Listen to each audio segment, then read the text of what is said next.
To any self-respecting samurai, such insults were worse than being spat on, but the young man's former pursuers were too busy running to care. Just then, from the vicinity of the dike, the sound of a horse bells rang out.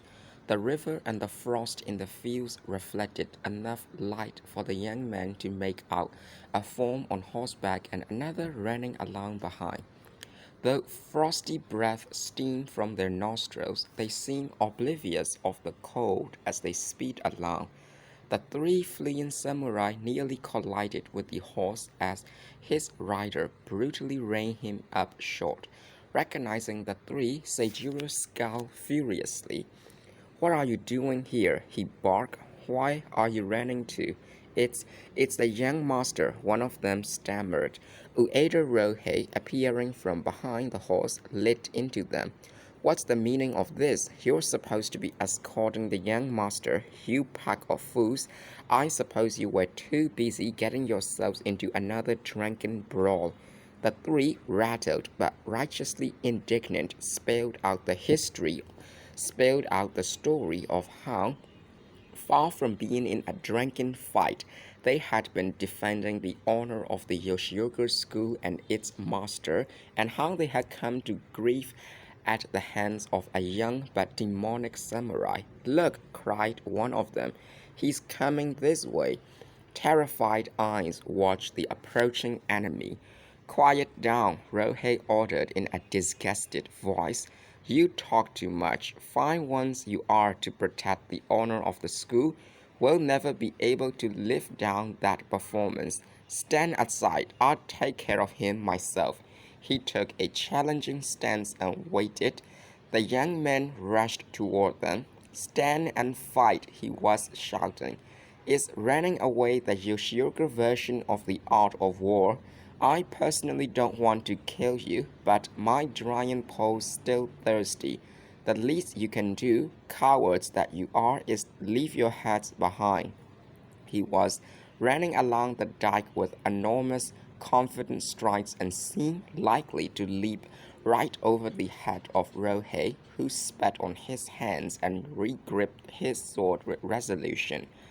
At the moment the young man flew by, Rohei uttered a piercing cry, raised his sword over the young man's gold-colored coat, brought it down fiercely, and missed. Halting instantly, the young man turned around, crying, "What's this? A new one?" As Rohei stumbled forward with the momentum of his swing, the young man swiped viciously at him. In all his life, Rohei had never seen such a powerful stroke, and although he managed to dodge it just in time, he plunged headfirst into the paddy field below. Luckily for him, the dike was fairly low and the field frozen over, but he lost his weapon as well as his confidence when he fell. When he clambered back up, the young man was moving with the strength and speed of an enraged tiger, scattering the three disciples with a flash of his sword and making for Seijiro. Seijiro hadn't yet felt any fear. He had thought it would be all over before he himself became involved. But now danger was rushing directly at him in the form of a rapacious sword. Moved by a sudden inspiration, Seijiro cried, "Genru, wait!" He disengaged one foot from its stirrup, put it on the saddle, and stood straight up. As the horse sprang forward over the young man's head, Seijiro flew backward through the air and landed on his feet about 3 paces away. "What a feat!" cried the young man in genuine admiration as he moved in on Seijiro. "Even if you are my enemy, that was really magnificent. You must be Seijiro himself. On guard!" The blade of the long sword became the embodiment of the young man's fighting spirit. It loomed ever closer to Seijiro, but Seijiro, for all his failings, was Kempo's son, and he was able to face the danger calmly. Addressing the young man confidently, he said, "You are Sasaki Kojiro from Iwakuni, I can tell. It is true, as you surmise, that I am Yoshioka Seijiro. However, I have no desire to fight you. If it's really necessary, we can have it out some other time. Right now, I'd just like to find out how all this came about. Put your sword away." When Seijiro had called him Genru, the young man had apparently not heard. Now, being addressed as Sasaki Kojiro startled him. "How did you know who I am?" he asked. Seijiro slapped his thigh. "I knew it. I was only guessing, but I was right." Then he came forward and said, "It's a pleasure to meet you. I've heard a good deal about you." "Who from?" asked Kojiro. "From your senior, Ito Yagoro." "Oh, are you a friend of his?" "Yes, until last fall he had a hermitage on Kagura Hill in Shirakawa, and I often visited him there. He came to my house a number of times too." Kojiro smiled. "Well then, this is not exactly like meeting for the first time, is it?" "No, Ito-san mentioned you rather often. He said there was a man from Iwakuni named Sasaki who had learned the style of Toger Seigen and then studied under Kanimaki Jisai. He told me this Sasaki was the youngest man in Jisai school, but would one day be the only swordsman who could challenge Ito-san. I still don't see how you knew so quickly." "Well, you are young and you fit the description. Seeing you wield that long sword reminded me that you are also called Genru, the wheeler on the river bank. I had a feeling it must be you, and I was right. That's amazing. It really is." As Kojiro chuckled with delight, his eyes dropped to his bloody sword, which reminded him that there had been a fight and made him wonder how they would straighten everything out. As it happened, however, he and Seijiro hit it off so well that an understanding was soon reached, and after a few minutes they were walking along the dike shoulder to shoulder like old friends. Behind them were Rohei and the three dejected disciples. The little group headed toward Kyoto. Kojiro was saying, "From the beginning, I couldn't see what the fight was all about.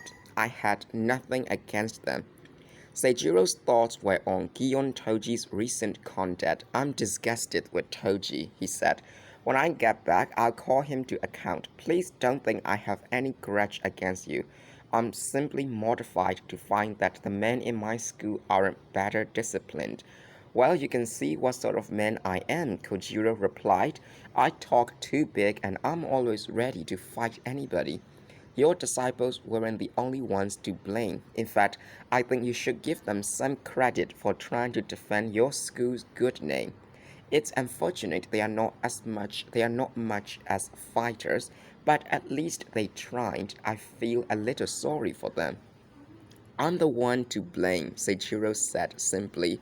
The expression on his face was one of genuine pain. "Let's just forget the whole thing.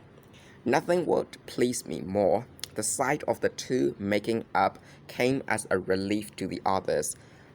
Who would have thought this handsome, overgrown boy was the great Sasaki Kojiro, whose praises Itosai had sung? The prodigy of Iwakuni were his actual words. No wonder Toji, in his ignorance, had been tempted to do some teasing. And no wonder he had ended up looking ridiculous. It made Rohei and the other three shiver to think how close they had come to being mauled down by the drying pole. Now that their eyes had been opened, the sight of Kojiro's broad shoulders and sturdy back made them wonder how they could have been so stupid as to underestimate him in the first place. After a time, they came again to the landing. The corpses were already frozen, and the three were assigned to bury them, while Rohei went to find the horse. Kojiro went about whistling for his monkey, which suddenly appeared out of nowhere and jumped on his master's shoulder. Seijiro not only urged Kojiro to come along to the school on Shoujo Avenue and stay a while, but even proffered his horse. Kojiro refused. That wouldn't be right, he said with an accustomed deference. I'm just a young Ronin, and you are the master of a great school, the son of a distinguished man, the leader of hundreds of followers. Taking hold of the bridle, he continued, Please, you right. I'll just hold on to this. It's easier to walk that way.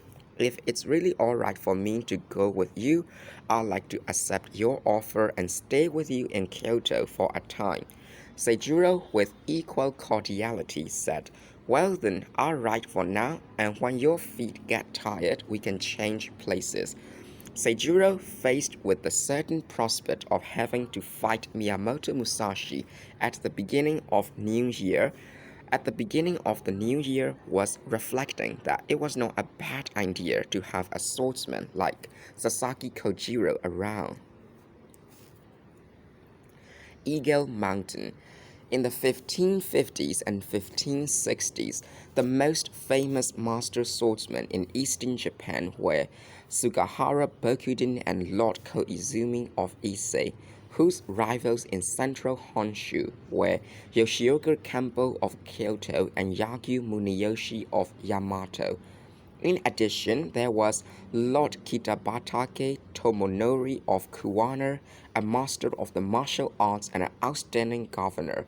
Long after his death, the people of Kuwana spoke of him with affection, since to them he symbolized the essence of good government and prosperity. When Kitabatake studied under Bokuden, the latter passed on to him his supreme swordsmanship, his most secret of secret methods. Bokuden's son, Sugahara Higashiro, inherited his father's name and estate, but had not been bequeathed his secret treasure. It was for this reason that Bokuden's style spread not in the east, where Higashiro was active, but in the Kuwana region, where Kitabatake ruled. Legend has it that after Bokuden's death, Higashiro came to Kuwana and tried to trick Kitabatake into revealing the secret method to him. My father, he allegedly claimed, long ago taught it to me, and I'm told he did the same to you. But lately, I've been wondering whether what we were taught was, in fact, the same thing. Since the ultimate secrets of the way are our mutual concern, I think we should compare what we've learned, don't you? Though Kitabatake immediately realized Bokuden's hire was up to no good, he quickly agreed to a demonstration, but what Higashiro then became privy to was only the outward form of the supreme swordsmanship, not its innermost secret. As a result, Kitabatake remained the sole master of the true Bokuden style, and to learn it, students had to go to Kuwana. In the East, Higashiro passed on as genuine the spurious hollow shell of his father's skill, its form without its heart. Or such, in any case, was the story told to any traveler who happened to set foot in the Kuwana region. It was not a bad story, as such stories go, and being based on fact, it was both more plausible and less inconsequential than most of the myriad local folk tales people told to reaffirm the uniqueness of their beloved towns and provinces. Musashi, descending Taru Sakar Mountain on his way from the castle town of Kuwana, heard it from his groom. He nodded and said politely, Really, how interesting. It was the middle of the last month of the year, and though the Iso climate is relatively warm, the wind blowing up into the pass from Nako Inlet was cold and biting. He wore only a thin kimono, a cotton undergarment, and a sleeveless cloak, clothing too light by any standard, and distinctly dirty as well. His face was not so much bronzed as blackened from exposure to the sun. Atop his weather-beaten hat, his worn and frayed basket hat looked absurdly superfluous. Had he discarded it along the road, no one would have bothered to pick it up. His hair, which could not have been washed for many days, was tied in back, but still managed to resemble a bird's nest. And whatever he had been doing for the past 6 months had left his skin looking like well tanned leather. His eyes shone pearly white in their cold, dark satin. The groom had been worrying ever since he took on this unkempt rider. He doubted he would ever receive his pay and was certain he would see no return fare from their destination deep in the mountains. Sir, he said somewhat timidly, we'll reach Yokkaichi a little before noon and Kameyama by evening, but it will be the middle of the night before we get to the village of Uji. Is that all right? Musashi was more interested in the view of the inlet than in talking, and the groom, trying though he did, could elicit no more response than a nod and a non-committal He tried again. Uji's nothing but a little hamlet about 8 miles into the mountains from the ridge of Mount Suzuka. How do you happen to be going to a place like that? I'm going to see somebody. There's nobody there but a few farmers and woodcutters. In Kuwana, I heard there's a man there who's very good with the chain ball sickle. I guess that would be Shishido. That's the man. His name is Shishido something or other. Shishido Baiken. Yes, he's a blacksmith, makes six scythe. I remember hearing how good he is with that weapon. Are you studying the martial arts? Well, in that case, instead of going to see Baiken, I suggest you go to Matsuzaka. Some of the best swordsmen in Ise province are there. Who, for instance? Well, there's Mikogami Tenzin, for one. Musashi nodded. Yes, I've heard of him. He said no more, leaving the impression that he was quite familiar with Mikogami's exploits. When they reached the little town of Yokkaichi, he limped painfully to a stall, ordered a boxed lunch, and sat down to eat. One of his feet was bandaged around the instep because of a festering wound on the sole, which explained why he had chosen to rent a horse rather than walk. Despite his usual habit of taking good care of his body, a few days earlier in the crowded port town of Narumi, he had stepped on a board with a nail in it. His red and swollen foot looked like a pickled persimmon, and since the day before he had had a fever. To his way of thinking, he had had a battle with a nail, and the nail had won. As a student of the martial arts, he was humiliated at having let himself be taken unawares. Is there no way to resist an enemy of this sort? He asked himself several times. The nail was pointed upward and plainly visible. I stepped on it because I was half asleep. No, blind because my spirit is not yet active throughout my whole body. What's more, I let the nail penetrate deep, prove my reflexes are slow. If I'd been in perfect control, I would have noticed the nail as soon as the button of my sandal touched it. His trouble, he concluded, was immaturity. His body and his sword were still not one. Though his arms grew stronger every day, his spirit and the rest of his body were not in tune. It felt to him, in his self critical frame of mind, like a crippling deformity. Still, he did not feel he had entirely wasted the past 6 months.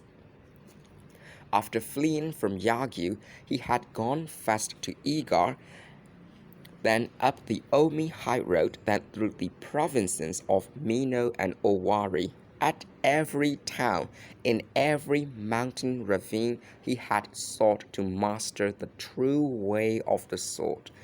At times he felt he had brushed up against it, but its secret remained elusive, something not to be found lurking in either town or ravine.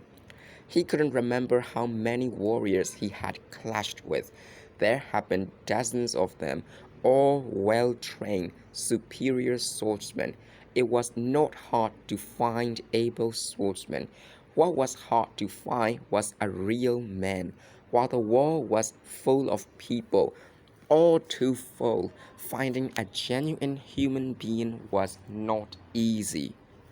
In his travels, Musashi had come to believe this very deeply, to the point of pain, and it discouraged him. But then his mind always turned to Takuan, for there, without doubt, was an authentic, unique individual. I guess I'm lucky, thought Musashi. At least I've had the good fortune to know one genuine man. I must make sure the experience of having known him bears fruit. Whenever Musashi thought of Takuan, a certain physical pain spread from his wrist throughout his body. It was a strange feeling, a physiological memory of the time when he had been bound fast to the cryptomeria branch. Just wait, vowed Musashi. One of these days I'll tie Takuan up in that tree and I'll sit on the ground and preach the true way of life to him. It was not that he resented Takuan or had any desire for revenge. He simply wanted to show that the state of being one could attain through the way of the sword. The state of being one could attain through the way of the sword was higher than anyone could reach by practicing Zen. It made Musashi smile to think he might someday turn the tables on the eccentric monk.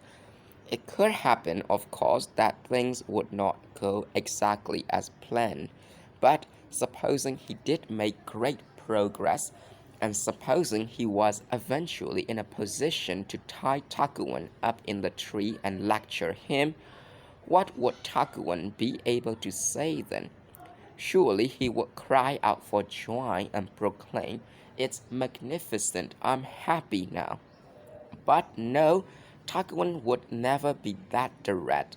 Being Takuan, he would laugh and say, "Stupid, you are improving, but you are still stupid."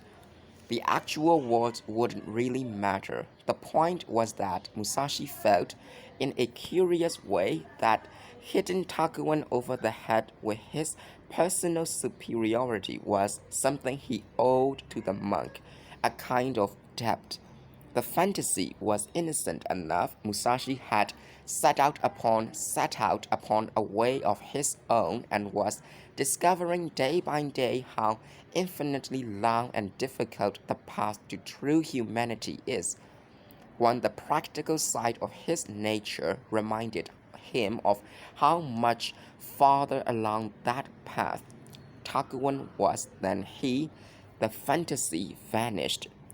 It unsettled him even more to consider how immature and inept he was compared to Seiki Shusai. Thinking of the old Yagyu master both maddened and saddened him, making him keenly aware of his own incompetence to speak of the way, the art of war, or anything else with any confidence. At times like this, the world, which he had once thought so full of stupid people, seemed frighteningly large. But then life, Musashi would tell himself, is not a matter of logic.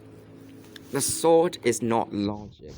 What was important was not talk or speculation, but action. There may be other people much greater than he right now, but he too could be great. When self doubt threatened to overwhelm him, it was Musashi's habit to make straight for the mountains, in whose seclusion he could live to himself. His style of life there was evident from his appearance on returning to civilization. His cheeks, hollow as a deer's, his body covered with scratches and bruises, his hair dry and stiff from long hours under a cold waterfall. He would be so dirty from sleeping on the ground that the whiteness of his teeth seemed unearthly. But these were mere superficialities. Inside, he would be burning with a confidence verging on arrogance and bursting with eagerness to take on a worthy adversary. And it was this search for a test of metal that always brought him down from the mountains. He was on the road now because he wondered whether the chain-ball sickle expert of Kuwana might do. In the 10 days left before his appointment in Kyoto, he had time to go and find out whether Shishido Baiken was that rare entity a real man, or just another of the multitude of rice-eaten worms who inhabit the earth. It was late at night before he reached his destination deep in the mountains. After thanking the groom, he told him he was free to leave, but the groom said that since it was so late, he would prefer to accompany Musashi to the house he was looking for and spend the night under the eaves. The next morning, he could go down from Suzuka Pass and if he was lucky, pick up a rattan fare on the way. Anyhow, it was too cold and dark to try making his way back before sun-up. Musashi sympathized with him. They were in a valley enclosed on three sides, and any way the groom went, he would have to climb the mountains knee-deep in snow. In that case, said Musashi, come with me. To Shishido Baiken's house? Yes, thank you, sir. Let's see if we can find it. Since Baiken ran a smithy, any of the local farmers would have been able to direct them to his place. But at this hour of the night, the whole village was in bed. The only sign of life was the steady thud of a mallet beating on a fooling block. Walking through the frigid air toward the sound, they eventually spied a light. It turned out to be the blacksmith house. In front was a pile of old metal, and the underside of the eaves was smoke-stained. At Musashi's command, the groom pushed open the door and went in. There was a fire in the forge, and a woman with her back to the flames was pounding cloth. Good evening, ma'am. Oh, you've got a fire. That's wonderful. The groom made straight for the forge. The woman jumped at the sudden intrusion and dropped her work. Who in the world are you? She asked. Just a moment, I'll explain, he said, warming his hands. I've brought a man from a long way off who wants to meet your husband. We just got here. I'm a groom from Kuwana. Well, of all, the woman looked sourly in Musashi's direction. The frown on her face made it evident that she had seen more than enough shugyosha and had learned how to handle them. With a touch of arrogance, she said to him, as though to a child, shut the door. The baby would catch cold with all that freezing air blowing in. Musashi bowed and complied. Then, taking a seat on a tree stump beside the forge, he surveyed his surroundings. From the blackened foundry area to the three-room living space, on a board nailed to one section of the wall hung about 10 chain-ball sickle weapons.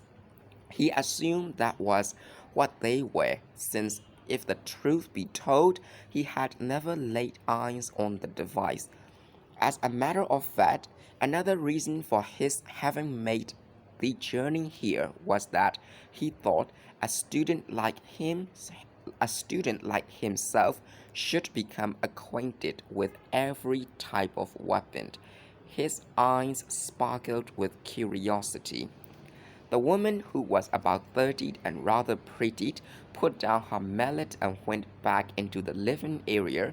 Musashi thought perhaps she would bring some tea, but instead she went to a mat where a small child was sleeping, picked him up, and began to suckle him. To Musashi, she said, I suppose you are another one of those young samurai who come here to get bloodied up by my husband. If you are in luck. He's off on a trip, so you don't have to worry about getting killed. She laughed merrily. Musashi did not laugh with her. He was thoroughly annoyed. He had not come to this out of the way village to be made fun of by a woman, all of whom he mused tended to overestimate their husband's status absurdly.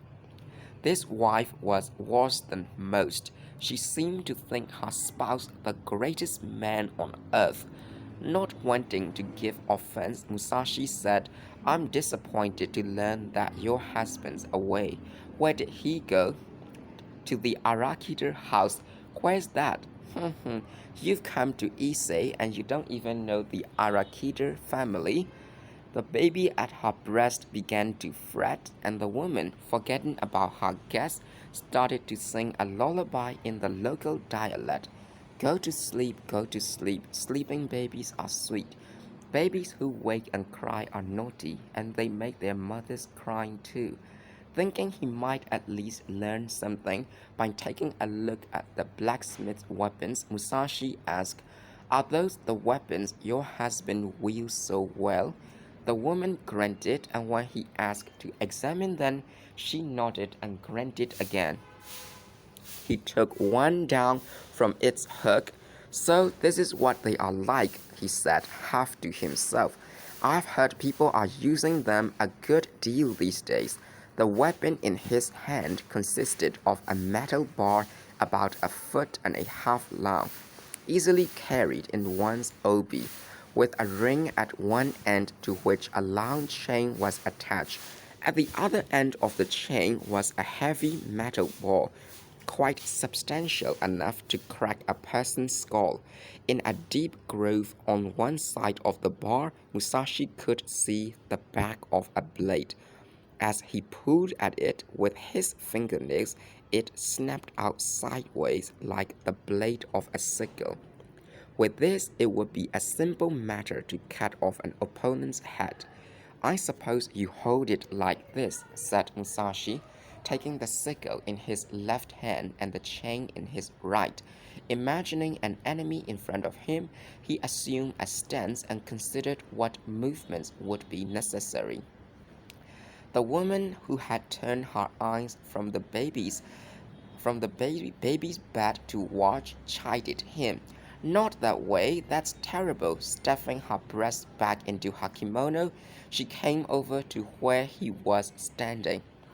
If you do that, anyone with a sword can cut you down with no trouble at all. Hold it this way.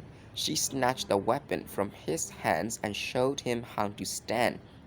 It made him queasy to see a woman take a battle stance with such a brutal-looking weapon. He stared with open mouth. While nursing the baby, she had appeared distinctly bovine. But now, ready for combat, she looked handsome, dignified, and yes, beautiful. As Musashi watched, he saw that on the blade, which was blackish blue like the back of a mackerel, there was an inscription reading Style of Shishido Yaegaki. She kept the stance only momentarily. Well, anyway, it's something like that, she said, folding the blade folding the blade back into the handle and hanging the weapon on its hook. Musashi would have liked to see her handle the device again, but she obviously had no intention of doing so. After cleaning up the fooling block, she clattered about near the sink, evidently washing pots or preparing to cook something. If this woman can take a stance as imposing as that, thought Musashi, her husband must really be something to see. By this time, he was nearly sick with the desire to meet Baikin and quietly ask the groom about the Arakiters. The groom, leaning against the wall and baking in the warmth of the fire, mumbled that they were the family charged with guarding Issei Shrine. If that was true, Musashi thought, they would not be difficult to locate. He resolved to do just that, then curled up on a mat by the fire and went to sleep. In the early morning, the blacksmith's apprentice got up and opened the outside door to the smithy. Musashi got up too and asked the groom to take him to Yamada, the town nearest Issei Shrine. The groom, satisfied because he had been paid the day before, agreed at once. By evening, they had reached the long, tree-lined road that led to the shrine. The tea shops looked particularly desolate, even for winter. There were few travelers, and the road itself was in poor condition. A number of trees blown down by autumn storms were still lying where they had fallen. From the inn in Yamada, Musashi sent a servant to inquire at the Arakita house where Shishido Baiken was staying there. A reply came saying that there must be some mistake. No one of that name was there. In his disappointment, Musashi turned his attention to his injured foot, which had swollen up considerably overnight. He was exasperated, for only a few days remained before he was due in Kyoto. In the letter of challenge he had sent to the Yoshioka school from Nagoya, he had given them the choice of any day during the first week of the new year. He couldn't very well back off now because of a sore foot, and besides, he had promised to meet Matahachi at the Gojo Avenue bridge. He spent the whole of the next day applying a remedy he had once heard about. Taking the dregs left after making bean curd, he put them in a cloth sack, squeezed the warm water out, and soaked his foot in it. Nothing happened, and to make matters worse, the smell of the bean curd was nauseating. As he fretted over his foot, he bemoaned his stupidity in making this detour to Ise. He should have gone to Kyoto straight away. That night, with his foot wrapped up under the quilt, his fever shot higher and the pain became unendurable. The next morning, he desperately tried some prescriptions, tried more prescriptions, including smearing on some oily medicine given him by the innkeeper, who swore his family had used it for generations. Still, the swelling did not go down. The foot began to look to Musashi like a large, bloated wad of bean curd and felt as heavy as a block of wood. The experience set him to thinking. He had never in his life been bedridden for 3 days. Aside from having a carbuncle on his head as a child, he couldn't remember ever having been ill. Sickness is the worst kind of enemy, he reflected, yet I am powerless in its grip. Until now, he had assumed his adversaries would be coming at him from without, and the fact of being immobilized by a foe within was both novel and thought-provoking. How many more days are there in the year, he wondered. I can't just stay here doing nothing. As he lay there chafing, his ribs seemed to press in on his heart and his chest felt constricted. He kicked the quilt off his swollen foot. If I can't even beat this, how can I hope to overcome the whole house of Yoshioka? Thinking he would pin down and stifle the demon inside him, he forced himself to sit on his haunches in formal style. It was painful, excruciatingly so. He nearly fainted. He faced the window but closed his eyes, and quite some time passed before the violent redness in his face began to subside and his head to cool a bit. He wondered if the demon was yielding to his unflinching tenacity. Opening his eyes, he saw before him the frost around Ise Shrine. Beyond the trees he could see Mount Mae, and a little to the east Mount Asama. Rising above the mountains between these two was a soaring peak that looked down its nose at its neighbors and stared insolently at Musashi. It's an eagle, he thought, not knowing its name actually was Eagle Mountain. The peak's arrogant appearance offended him.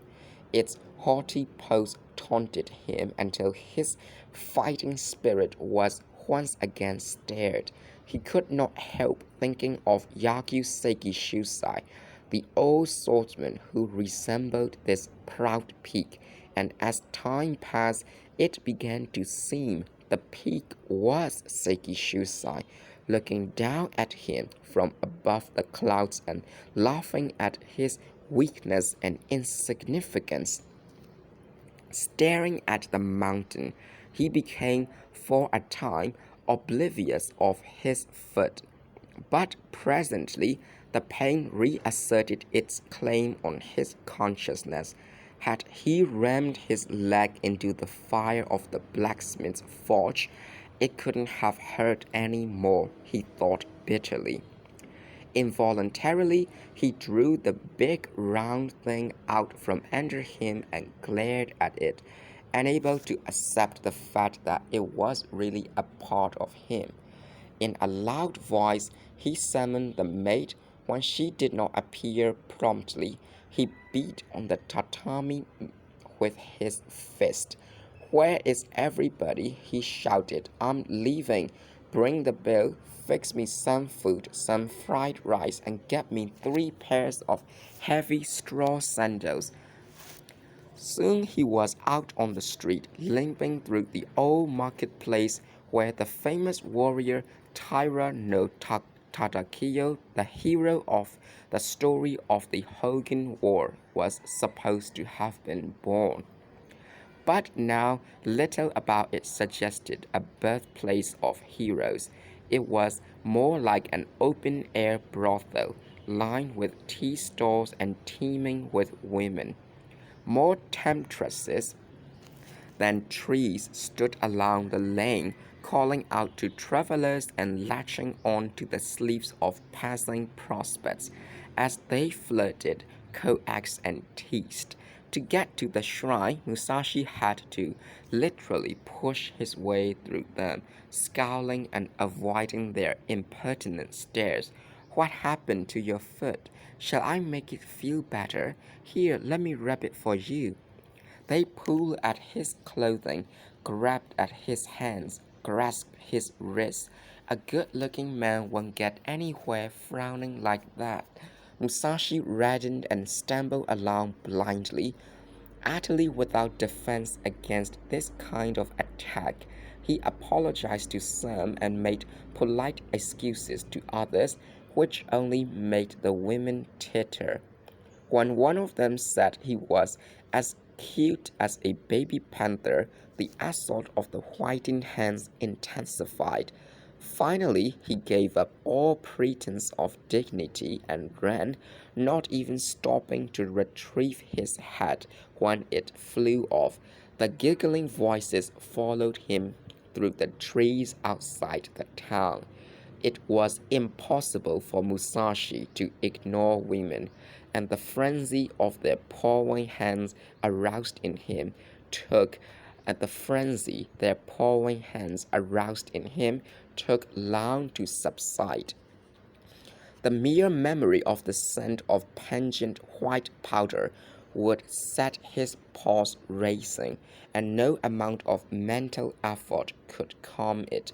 It was a greater threat than an enemy standing with sword drawn before him.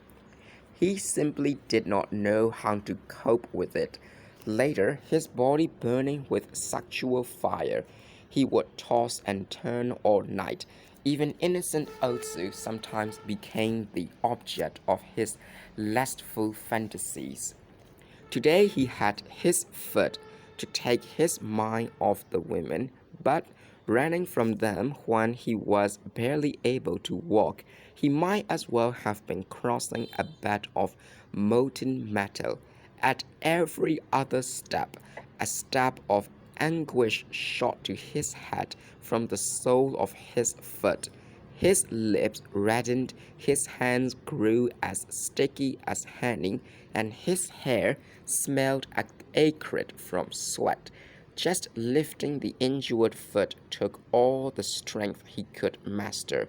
At times he felt as if his body would suddenly fall apart. Not that he had any illusions. He knew when he left the inn that this would be torture and he intended to survive it. Somehow, he managed to stay in control, cursing under his breath each time he dragged the wretched foot forward. Crossing the Isuzu River and entering the precincts of the inner shrine brought a welcome change of atmosphere. He sensed a sacred presence, sensed it in the plants, in the trees, even in the voices of the birds. What it was he could not say, but it was there. He groaned and collapsed on the roots of a great cryptomeria, whimpering softly with pain and holding his foot in both hands. For a long time he sat there, motionless as a rock, his body aflame with fever, even as his skin was bitten by the cold wind. Why had he suddenly risen from his bed and fled the inn? Any normal person would have stayed there quietly until the foot healed. Was it not childish, even imbecilic, for an adult to allow impatience to overcome him? But it was not impatience only that had moved him. It was a spiritual need, and a very deep one. For all the pain, all the physical torment, his spirit was tense and throbbing with vitality. He lifted his head and with keen eyes regarded the nothingness around him. Through the bleak, ceaseless moaning of the great trees in the sacred forest, Musashi's ear caught another sound. Somewhere not far away, flutes and reeds were giving voice to the strains of ancient music, music dedicated to the gods, while ethereal children's voices sang a holy invocation. Drawn by this peaceful sound, Musashi tried to stand. Biting his lips, he forced himself up, his unwilling body resisting every move. Reaching the dirt wall of a shrine building, he grasped it with both hands and walked his way along with an awkward, crab-like movement. The heavenly music was coming from a building a little farther on, where a light shone through a lattice window. This, the house of virgins, was occupied by young girls in the service of the deity. Here, they practiced playing ancient musical instruments and learned to perform sacred dances devised centuries earlier. Musashi made his way to the rear entrance of the building. He paused and looked in, but saw no one. Relieved at not having to explain himself, he removed his swords and the pack on his back, tied them together, and hung them on a peg on the inside wall.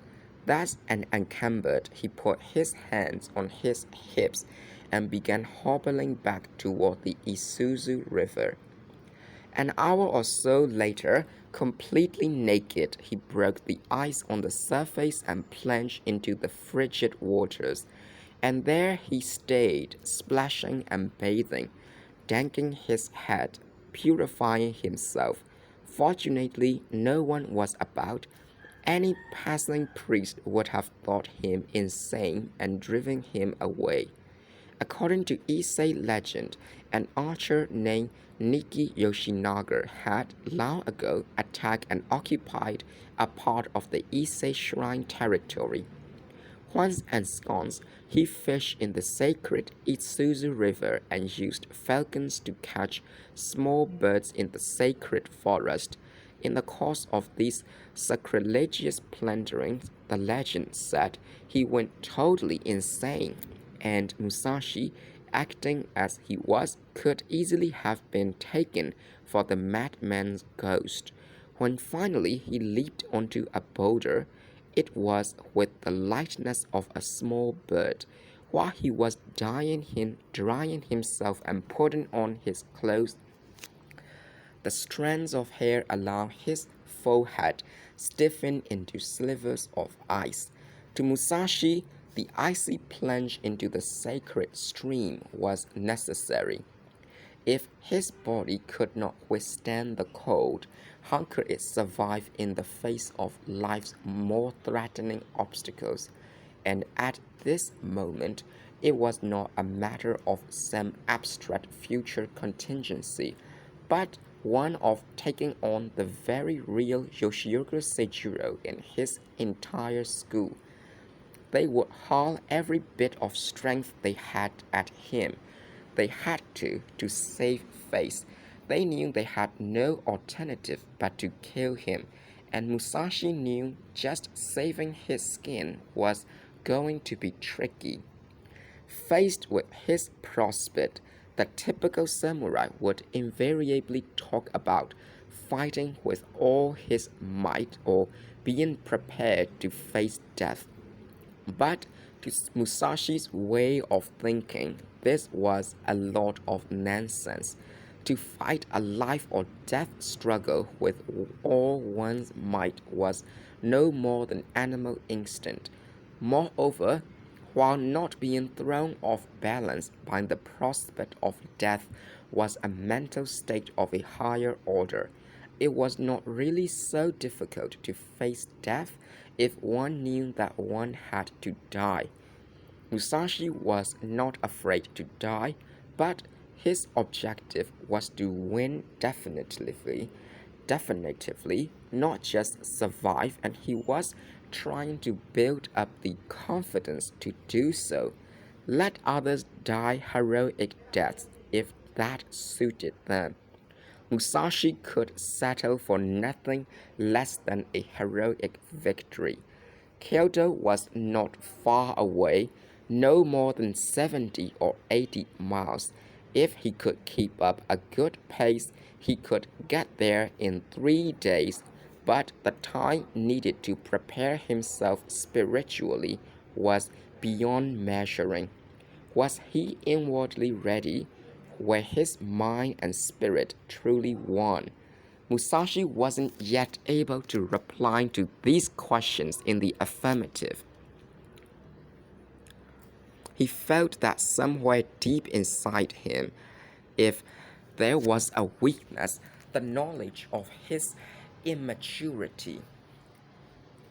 He was painfully aware that he had not attained the state of mind of the true master, that he was still far short of being a complete and perfect human. When he compared himself with Nigen or Seiki or Takuan, he could not avoid the simple truth. He was still green.